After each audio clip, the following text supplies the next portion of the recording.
Hello viewers, welcome back to our channel Sri Chaitanya's educations. Comment సెక్షన్లో ఒక sister question అడిగారనమాట. ఆ క్వశ్చన్ని క్లారిఫై చేస్తూ ఈ వీడియో అయితే చేస్తున్నాను.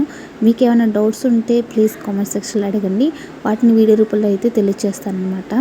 సో తను అడిగిన క్వశ్చన్ చూద్దాం. Sister please reply. నేను 2024 మార్చి 18 నుంచి 26 వరకు జరిగే థియరీ ఎగ్జామ్స్ రాశాను, కానీ ప్రాక్టికల్ ఎగ్జామ్స్ 30-31 ఫస్ట్ బైపీసీ జరిగాయంట. నేను రాయలేకపోయాను, నేను ఇంకా ఫెయిల్ అయిపోతానా అని అడిగారు. సో మామూలుగా అయితే థియరీ ఎగ్జామ్స్ ప్రాక్టికల్ ఎగ్జామ్స్ రెండు కంప్లీట్ అయితేనే మనకి థియరీలో పాస్ అయినా ప్రాక్టికల్లో ఫెయిల్ అయినట్టే వస్తుంది అనమాట సర్టిఫికెట్. నువ్వు ఎగ్జామ్కి వెళ్ళలేదు కాబట్టి నీకు ఆప్షన్ పడుతుందమ్మా. నువ్వు థియరీ ఎగ్జామ్స్ పాస్ అవుతావు, కానీ ప్రాక్టికల్ ఎగ్జామ్స్కి వచ్చేటప్పటికి ఆబ్సెంట్ అని వస్తుంది. నువ్వేం చేయాలంటే ఏం లేదు, నీకు రిజల్ట్ వచ్చిన తర్వాత మే నెలలో మనకి రిజల్ట్ వస్తుందన్నమాట.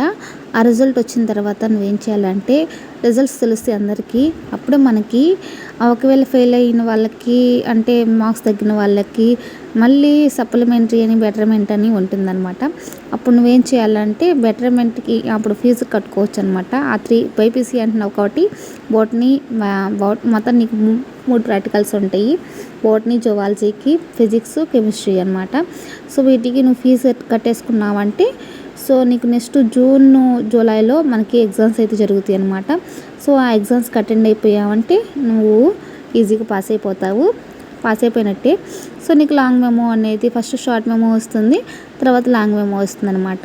సో షార్ట్ మెమోలో అయినా లాంగ్ మెమోలో అయినా సరే నీకు theory exams plus practical exams marks అయితే కంప్లీట్గా ఉంటాయి అనమాట. సో నీకు ఇది అర్థమైంది అనుకుంటున్నాను. నీకు ఇంకేమైనా డౌట్ ఉంటే డిస్క్రిప్షన్లో నా నెంబర్ ఉంది, నా నెంబర్కి కాంటాక్ట్ అవ్వు. అలాగనే ఇంకా మీకు ఎవరికైనా ఈ వీడియో చూసిన వాళ్ళందరికీ మీకు డౌట్స్ ఉంటే ప్లీజ్ కామెంట్ సెక్షన్లో అడగండి, వాటిని వీడియో రూపంలో అయితే నేను తెలియజేస్తాను. వీడియో కనుక నచ్చినట్లయితే ప్లీజ్ మా ఛానల్ సబ్స్క్రైబ్ చేయండి, షేర్ చేయండి. Thank you for this video.